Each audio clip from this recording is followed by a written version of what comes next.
Essay on Friendship in English.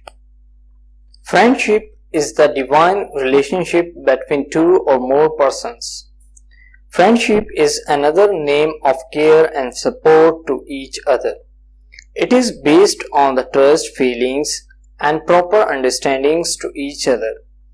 It is the very ordinary and loyal relationship between two or more social people. People involved in the friendship care and support for each other forever without any greediness. The relationship of true friends becomes stronger day by day with care and trust. Friends trust and support each other without showing their vanity and power to each other. They have the sense of equity in their mind and know that any one of them may need care and support anytime. Dedication and trust are very necessary to maintain a friendship for a long time. Sometimes greedy people become unable to let their friendship for long because of the lots of demands and lack of satisfaction.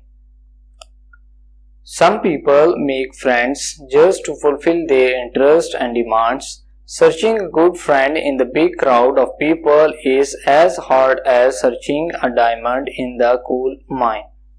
Real friends are not those who only stand with us in our good moments of life, but those who stand in our trouble too. So thank you for watching this video. Please subscribe my channel.